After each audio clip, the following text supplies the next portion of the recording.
नमस्कार बहनों, online classes में आपका स्वागत है। हम पढ़ रहे हैं कक्षा 9th की एसएसटी समकालीन भारत वन, उसका चैप्टर नंबर 5। ये इस बुक का आपके कोर्स के अकॉर्डिंग शायद लास्ट चैप्टर है और उसके बाद हमारी अर्थशास्त्र पूरी हो गई है और ये बुक पूरी हो जाएगी। फिर हमारे पास 2 बुक्स और रहेगी जिनके जो बचे हुए चैप्टर हैं उसको अपन पूरा करेंगे। आपको 2 दिन मिल गए हैं। आई होप आपने चौथे पार्ट के क्वेश्चन आंसर पूरे कर लिए होंगे और क्वेश्चन आंसर करके आपको फोटो भेजनी है।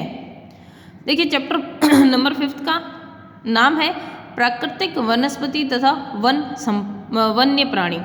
देखिए, प्राकृतिक वनस्पति का क्या मतलब होता है, यानी कि जो अपने आप गॉड गिफ्ट जिसे हम कहते हैं। प्राकृतिक वनस्पति जिसके अंदर पेड़ पौधे फूल फल नदियाँ पर्वत सब सारी चीज़ें, ठीक है, यानी कि गॉड गिफ्ट होती है। एक तरह से हम नहीं उगाते या हम उनको नहीं बनाते, भगवान ने उसको बनाकर भेजा है। प्रकृति जो भी है, जैसे भी शेप में है, जिस भी प्रकार से है, अधिक वन है, बंजर है, रेगिस्तान है, जो भी है। और वन्य प्राणी, देखिए वनस्पति है तो वन्य प्राणी, आपने जीव चक्र पढ़ा होगा साइंस में, है ना। जिस तरह से कि भाई जो है सांप जो है वो चूहे को खाता है, चूहे को बाज खाता है, इस तरह से फिर शेर हिरण को शेर खाता है। इस तरह से आपने जीवन चक्र पढ़ा होगा। तो कहीं ना कहीं वन्य प्राणी भी इस प्रकृति में भगवान ने जितने लोगों को बनाया है सभी का अपना रोल है और उन सभी का महत्वपूर्ण रोल है इस प्रकृति में। देखिए कह रहा क्या आपने कभी अपने स्कूल घर या आसपास के मैदान में भांति भांति के वृक्ष झाड़ियाँ घास और पक्षियों को देखा होगा। बहुत से पक्षियों के तो हमें नाम ही नहीं पता। क्या वह एक ही प्रकार के हैं या अलग अलग तरह के हैं। भारत एक विशाल देश है, हमें पता है भारत एक विशाल देश है और विभिन्न जो है इसके अंदर भूभाग है। कहीं बर्फ़ गिरती है, कहीं रेगिस्तान है, कहीं विश्व का सबसे अधिक बारिश वाला जो है राज्य या हम कह सकते हैं स्थान भी हमारे यहाँ है। सबसे ज़्यादा टापू वाला जो है राज्य वो भी हमारे यहाँ है। इस तरह से विभिन्नताएँ हैं, बहुत विशाल देश है और विभिन्नताएँ हैं। अतः इसमें आप अनेक प्रकार के जैव रूपों की कल्पना कर सकते हैं। हमने देखा है कि हमारे यहाँ शेर भी है, हिरण भी है, सभी प्रकार के जीव पाए जाते हैं। देखिए, हमारा देश भारत विश्व के मुख्य 12 जैव विविधता वालों देश में से एक है। लगभग 47,000 विभिन्न जातियों के देखो पौधे पाए जाने के कारण यह देश विश्व में 10वें स्थान पर और एशिया के देशों में 4थे स्थान पर है। किसमें? प्राकृतिक और वनस्पति और पेड़ पौधे पाने में। भारत में लगभग 15,000 फूलों के पौधे हैं जो कि विश्व के फूलों के पौधों का 6% है। देखिए कितने, ये कह रहा इस देश में बहुत से बिना फूलों के पौधे हैं जैसे कि फर्न, शैवाल, आपने देखा होगा। अगर आप देख सकते हैं तो आपने एलोवेरा भी देखा होगा, फूल ही नहीं आते उस पर। कवक यानी फंजाई जिसको हम कहते हैं। भारत में लगभग 90,000 जातियों के जानवर और विभिन्न प्रकार की मछलियाँ ताजे तथा समुद्र पानी में पाई जाती है। ये देखिए, प्रकृति वनस्पति का अर्थ है कि वनस्पति का वह भाग जो मनुष्य की सहायता के बिना यानी अपने आप पैदा हुआ। मैंने आपको शुरू में बताया, यानी गॉड गिफ्ट है, भगवान ने बनाया है। हम इनडायरेक्टली कह सकते हैं कि उसे क्या कहा, किसने बनाया? भगवान ने। और एक लंबे समय तक उस पर मानवीय प्रभाव नहीं पड़ा है। आप बहुत सी जगह देखिए, जंगल है और वहाँ पर अभी भी मनुष्य नहीं पहुँचा, पूरे जंगल है। अगर आपने डिस्कवरी देखा होगा तो वहाँ बहुत सी ऐसी जगह, आप उत्तराखंड चले जाइए, आप डूंगरपुर बांसवाड़ा चले जाइए, वहाँ भी अभी बहुत सारी, उदयपुर चले जाइए, वहाँ भी अभी बहुत सी जगह है जो कि जंगल के रूप में छोड़ रखी है और लंबे समय तक उस पर मानवीय प्रभाव नहीं पड़ा है, तभी तो उसमें जानवर भी पाए जाते हैं। एक तक उसे अशक्त वनस्पति कहते हैं। अतः आप क्वेश्चन बना सकते हैं, अशक्त वनस्पति किसे कहते हैं। अतः विभिन्न प्रकार की कृषिकृत फसलें, फल और बागान वनस्पति का भाग है, परंतु प्राकृतिक वनस्पति नहीं है। क्यों? क्योंकि इसे व्यक्ति अपने जीवन यापन के लिए उत्पादन करता है। वह वनस्पति जो मूल रूप से भारत के हैं उसे क्या कहते हैं? देशज वनस्पति। और जो पौधे भारत के बाहर से आए उन्हें क्या कहेंगे? विदेशज, यानी विदेश से लाए हुए पौधे। वनस्पति जगत शब्द का अर्थ किसी विशेष क्षेत्र में किसी समय में पौधों की उत्पत्ति से है। इस तरह प्राणी जगत जानवरों के विषय में कहलाता है। आप सभी को पता होगा वनस्पति विज्ञान, यानी कि हम पढ़ते हैं पेड़ पौधों के बारे में, ठीक है। प्राणी के बारे में पढ़ते हैं, उसे हम जीव विज्ञान कहते हैं, आप सभी को पता होगा।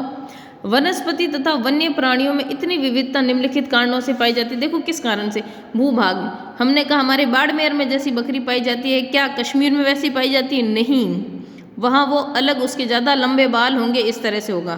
क्या हमारे यहाँ जो जैसलमेर में जैसे जानवर पाए जाते हैं, क्या कश्मीर में पाए जाते हैं? नहीं। अगर जैसलमेर वाले जानवर को कश्मीर में छोड़ देंगे तो वो ठंड से मर जाएंगे, और कश्मीर वालों को अगर जैसलमेर छोड़ दिया तो वो गर्मी से मर जाएंगे। तो जैसी वनस्पति उसी के अकॉर्डिंग सॉरी जैसा भूभाग है, जैसी वहाँ की जलवायु है, उसी के अकॉर्डिंग वहाँ पर वनस्पति और पशु दोनों होते हैं। आपने देखा होगा कश्मीर में तीखे पत्तों वाले पौधे होते हैं सारे के सारे, क्यों? क्योंकि उन पर बर्फ़ गिरती है। और क्या हमारे राजस्थान में ऐसे होते हैं? क्या नहीं होते हैं। सबसे पहला कह रहा है धरातल, भूभाग, भूमि का वनस्पति पर प्रत्यक्ष और अप्रत्यक्ष प्रभाव पड़ता है। क्या पर्वत, पठार और मैदान और शीतोष्ण कटिबंधों में भी एक प्रकार की वनस्पति होती है? नहीं होती भाई, अलग अलग होती है। हमारे यहाँ अलग है, कश्मीर में चले जाए अलग है, किसी और स्टेट में चले जाए वहाँ वनस्पति अलग है। ऐसे पौधे जो हम यहाँ नहीं देखते, जैसे खेजड़ी का पेड़, क्या आपको कश्मीर में मिलेगा? नहीं मिलेगा। क्या एप्पल यानी कि सेब का पेड़, क्या आपको राजस्थान में मिलेगा? नहीं मिलेगा, वो कश्मीर में मिलेगा।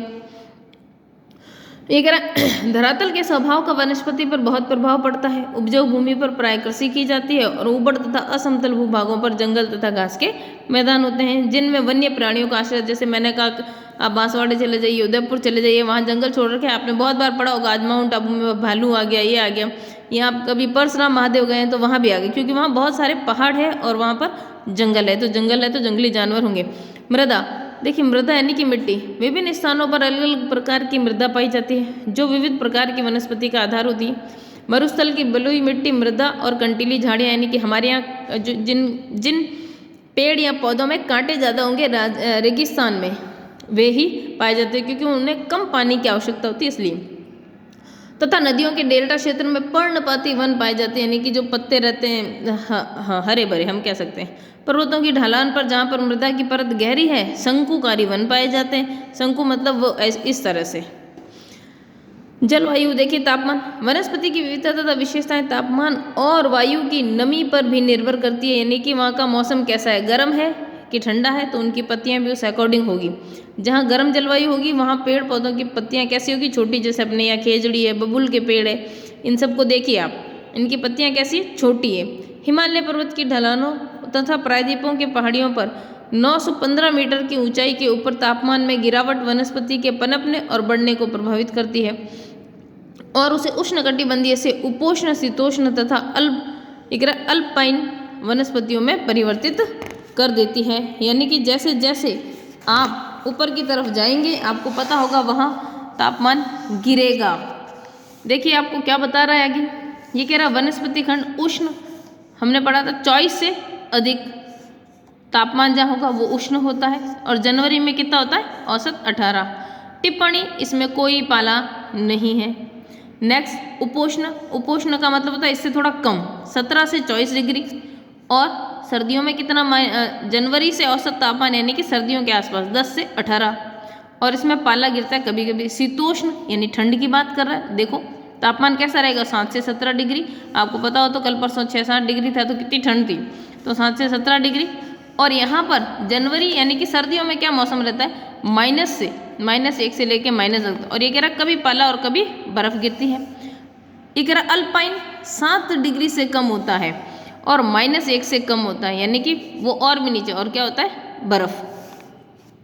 देखिए क्या कह रहा आगे, सूर्य का प्रकाश, किसी भी स्थान पर सूर्य के प्रकाश के समय उस स्थान को अक्षांश, समुद्र तल से ऊंचाई और ऋतु पर निर्भर करता है। प्रकाश अधिक समय तक मिलने के कारण वृक्ष गर्मी की ऋतु में जल्दी बढ़ते हैं। हमने एक पूरा गोलार्ध पढ़ा था, फिर हमने कहा था रेखाओं में बटी हुए, ये जो भूमध्य रेखा के पास की जो पट्टी होती है, हमने कहा ये जो है सबसे पहले कौन सा है, उष्ण कटिबंधीय है, फिर हमने कहा उपोष्ण है, फिर शीतोष्ण है। इस तरह से हमने कहा था पूरी पृथ्वी 5 तरह के जो है जलवायु में लगभग बटी हुई है मुख्य रूप से। आगे देखिए चलिए पढ़ते हैं, ये कह रहा वर्षण, भारत में लगभग सारी वर्षा आगे बढ़ते हुए दक्षिणी पश्चिमी मानसून, हमने पढ़ा था पिछले ही चैप्टर में, ये सब दक्षिणी पश्चिमी मानसून यानी जून से सितंबर तक होती है, तथा पीछे हटते हटते उत्तर पूर्व यानी कि ऊपर की तरफ से मानसून से होती है। अधिक वर्षा वाले क्षेत्रों में कम वर्षा वाले क्षेत्रों की अपेक्षा सघन वन पाए जाते हैं। भाई जहाँ बारिश अच्छी होगी, धूप अच्छी आएगी तो ये दिखती हुई बात है कि वहाँ पर वनस्पति यानी कि पेड़ पौधे ज़्यादा पाए जाते हैं। आपने देखा होगा जहाँ बारिश ज़्यादा होती है साउथ साइड में, या हम कह सकते हैं तो वहाँ हरियाली भी ज़्यादा है। जहाँ बारिश ज़्यादा होगी वहाँ हरियाली ज़्यादा होगी, ये नेचुरल चीज़ है। आगे देखिए क्या आपके लिए कुछ ज्ञात करने के लिए कह रहा है हिमालय पर्वत के दक्षिणी ढलानों पर उत्तरी ढलानों की अपेक्षा ज़्यादा सघन वनस्पति क्यों है? क्योंकि भाई वहाँ बारिश ज़्यादा होती है। पश्चिमी घाट की पश्चिमी ढलानों तथा पूर्वी ढलानों की अपेक्षा अधिक सघन वनस्पति क्यों है? क्योंकि पश्चिमी घाट यानी कि राजस्थान के आसपास आ जाता है, परंतु वहाँ बारिश कम होती है, इसीलिए। क्या आपने कभी सोचा है कि वह मनुष्य के लिए क्यों आवश्यक है? यानी कि वनस्पति वन नवीनीकरण योग्य संसाधन और वातावरण की गुणवत्ता बढ़ाने की मुख्य भूमिका निभाते हैं। यह सघनीय जलवायु, मृदा अपरदन यानी कि जो मृदा बहकर चली जाती है तथा नदियों की धारा को क्या करती है? नियंत्रण। हम आपने पढ़ा होगा मृदा अपरदन में सबसे कारगर जो आपका काम है वो है वृक्षारोपण। आप पेड़ लगा देंगे तो मृदा अपरदन यानी कि एक स्थान से दूसरे स्थान तक बहकर जाना ये जो है रुक जाता है। आगे देखिए नदियों की धारा नियंत्रण करते हैं। ये बहुत सारे उद्योगों के आधार होते हैं। लकड़ियाँ हमने पढ़ा था, इससे हम कागज़ बना सकते हैं, गोंद बना सकते हैं। आपने देखा होगा बहुत सारी चीज़ें, फर्नीचर है, बहुत सारी चीज़ें बनती है। आगे देखिए तथा कई समुदायों की जीविका प्रदान करते हैं। बहुत सारे समुदाय जीवन यानी जैसे आपने अभी पिक्चर भी देखी होगी, जैसे पुष्पा अगर नाम सुना, उसमें चंदन की लकड़ी जीविका का आधार है ना, वे लोग उसको बेचते हैं। ये मनोरम प्राकृतिक दृश्यों के कारण पर्यटकों को भी आकर्षित करती है। जहाँ ज़्यादा हरियाली है वहाँ लोग आते हैं पर्यटक के रूप में भी।